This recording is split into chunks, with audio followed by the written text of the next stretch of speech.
So if you own a Ford truck or van and you have to wiggle the shifter to even get the vehicle to start, I'm gonna bring you in for a closer look and show you exactly what's going on with that and show you how to fix it. So come with me. So, all right, guys, this is a very common problem on Ford vans and trucks where the shifter here gets really floppy and worn out. The bushings here in the shaft break down and cause the vehicle to either be hard to start, so you try to wiggle it and try to get it to start, or the pintle here won't line up.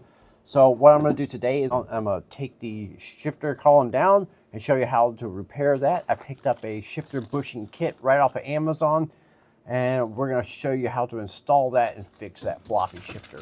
So as you can see, I've already pulled off the steering column covers here. I will walk you through how I did that here. It may be a little bit different on if you're working on a truck versus a van. I took off this doghouse to get access to the engine for other reasons. I'm going to take the covers off here so you can see exactly what's going on. There's just a couple screws that hold the bottom cover on. You take those off and you can pull this down. Also, you had to take off the tilt switch here. This screws in here. So you just unscrew that. Then you can take the screws out. Now we need to get the ignition lock cylinder out. So you take a straight pick like this. There's a little ball detent here. So you press that ball detent and turn the key, and then you pull the ignition switch out.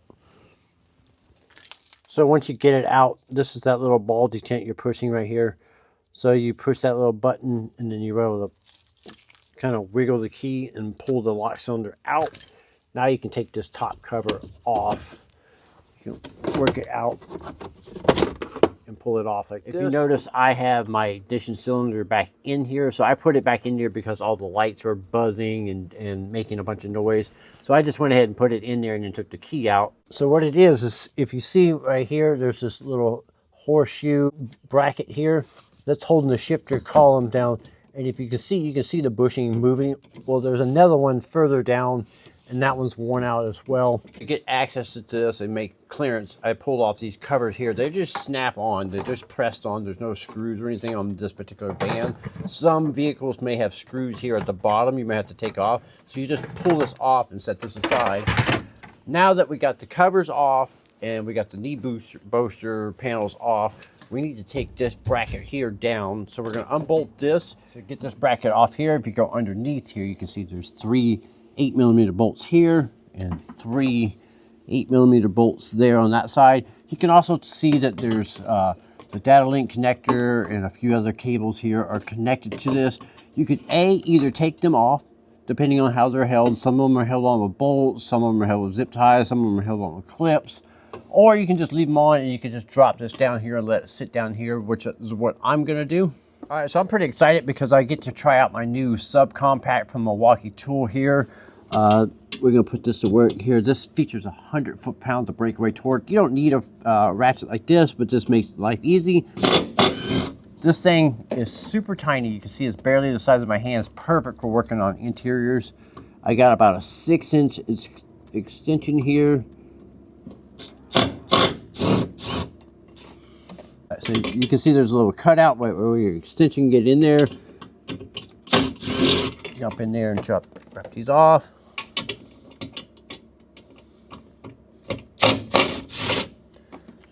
The little 1/4-inch drive one is probably the most perfect tool you can use for working on the interior.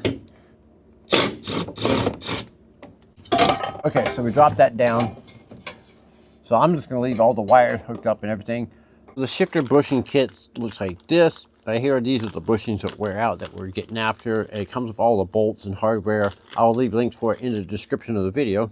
Depending on what you're working on, your vehicle may or may not have this bracket here. It's held on right here with a couple 8mm bolts. We're going to take this off so we can drop this column when we unbolt it so it can come down. So you can see here, if we unbolt it, it would lay on top of this. So we're going to take this off real quick. And we're just going to use the impact here. Take these 8mm bolts out. And take this off real quick. So now you can see how much more room it gave us here. Now what we're going to do is there's a couple bolts here that we're going to take off completely, which are one right there and then one right over there. They're 13mm bolts. We're going to take that off completely. And then there's one bolt that's kind of tucked behind this wiring bracket right here. It's a 13mm bolt. If you look up, straight up, you can see it from there.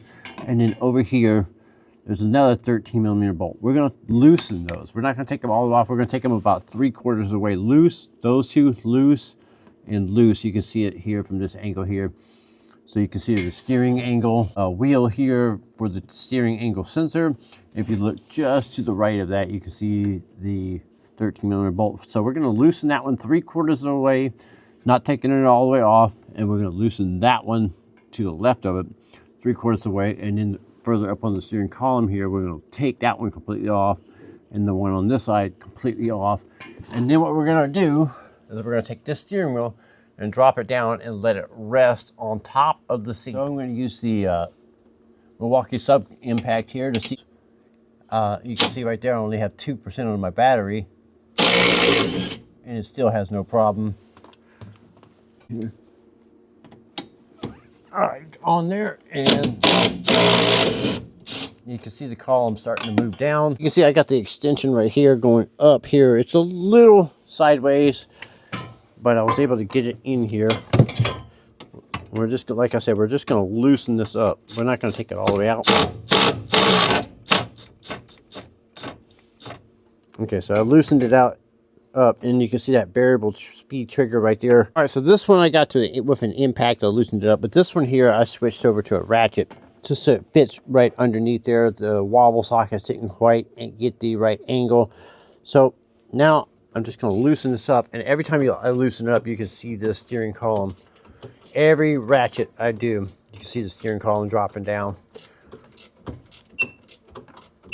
we're going to loosen this up, and you'll make sure the seat is forward enough where the steering column will rest on the seat. And that's going to give us access to the top here to get these brackets off and these bushings off to service this. Now we got the steering column dropped down. It's resting on the seat here. We can see the bracket we're get after here, and then the other one right here a little further back. So we're going to take the bolts out here and here, here and here, and then swap out these bushings here. I'll wiggle it, and you can see that the bushings are just worn out. You can see the shaft moving up and down like this, and up and down like this, left and right. So this is the problem. I also wanted to point out another common problem is this right here is the shifter cable. You can see it going through the floorboard down there. It comes up and it kind of wraps around like this. And then on the back of this right here is a little arm that sticks out like this.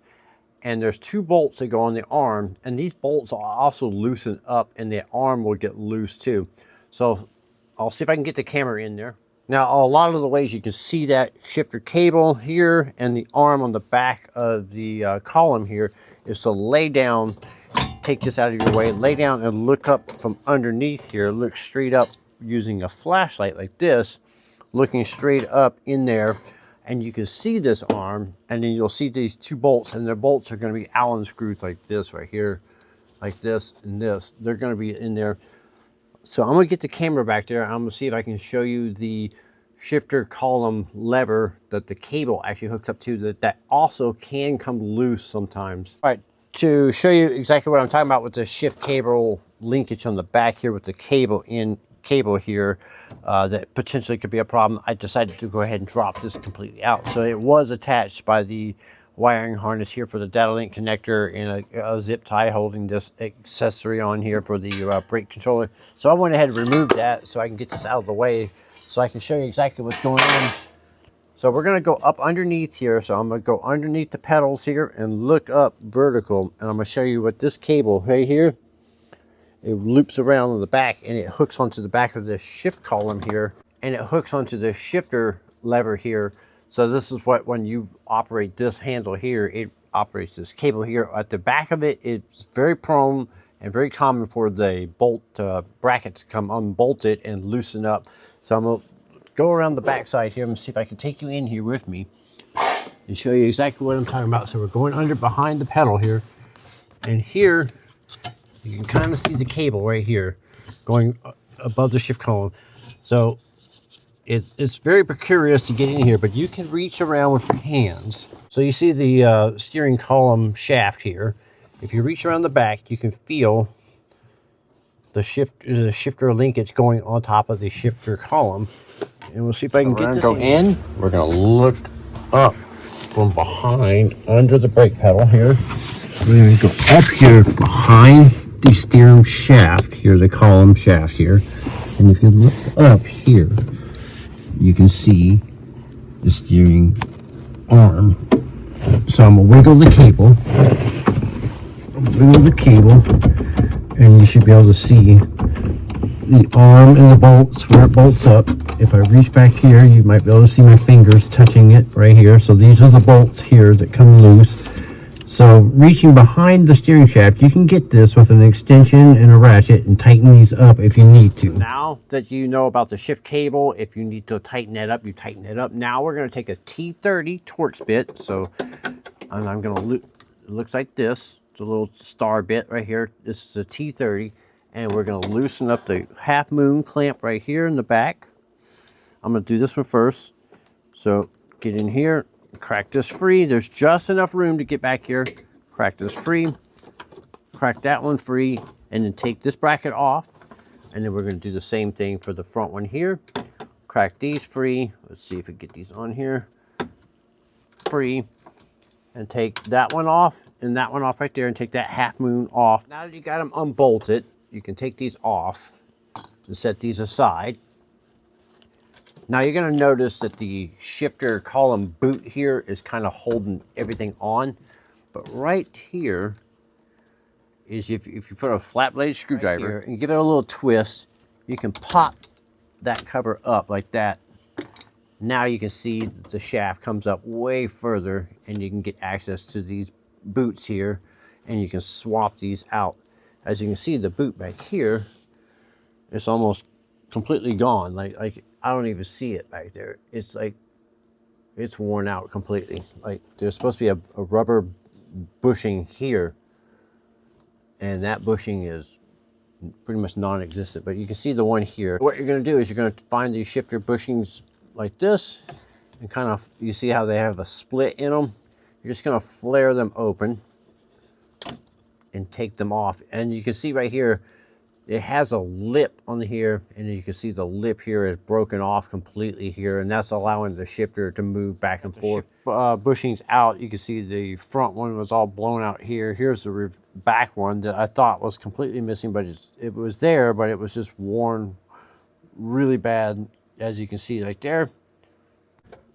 And then pick that out, and then we're going to swap the bushings out. We'll put the new bushing on, put it back into place, and then reclamp it bushing out. Here is the new bushing.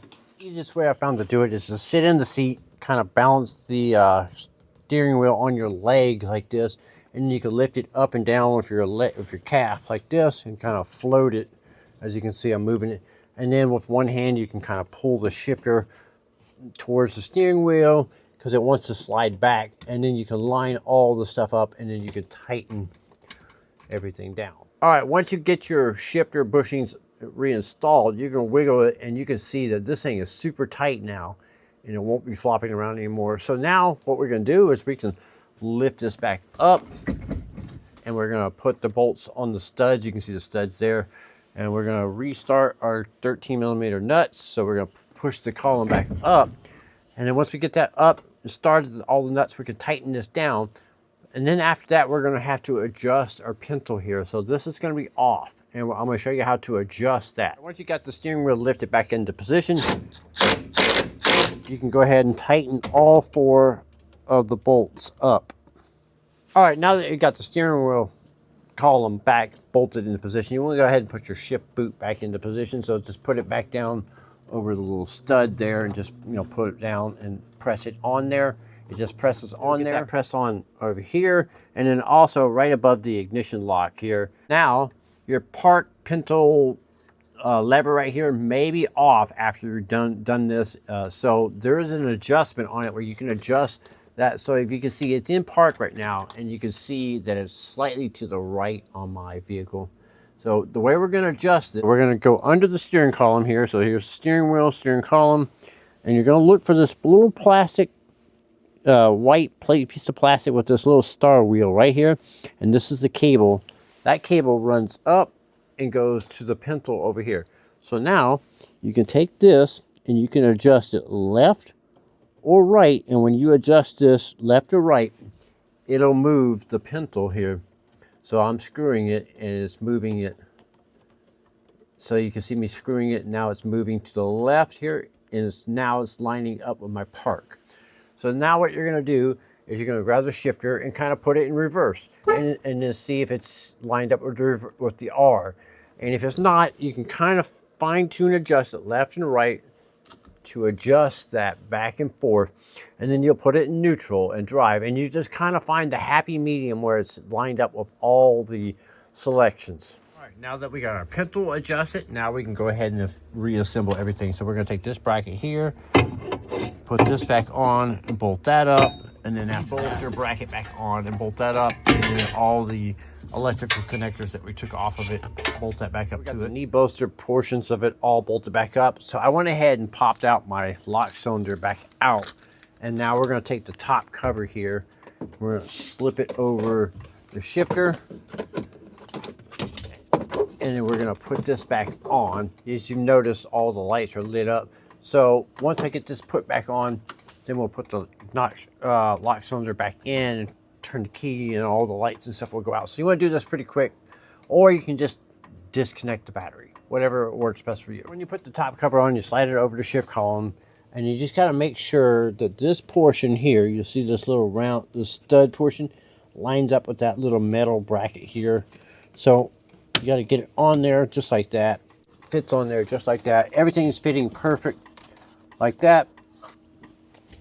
Now you can go ahead and put your lock cylinder back in. So go ahead and throw your lock cylinder back in. Just gotta make sure the detent's pointing down. Just make sure the line of the shift's on the way back up. Now you can turn your key and take your key back out like that. Now you can put the bottom cover back up into position. Now you can take the bottom cover and put the screw in, and the screw in here, and snap, make sure it all snaps back together on both sides. So you'll line everything up. So these little ears will line up with those ears there. And you just line everything up and snap it all little Phillips screws. Put the screw in there, and wherever else, in there. So put all three of the screws in. And then after that, then you'll take your tilt lever and then you'll screw that back in. And then any of your knee bolster panels, you'll pop those back on. If they had screws on the bottom, you'll put those back on. All right, guys, so that's how you fix the shifter column on your van or truck. I will leave links for the tools that I use and the parts I use in the description of the video. I'm Brian Nessa from How to Automotive. I'd like to thank you guys for watching and encourage you to subscribe.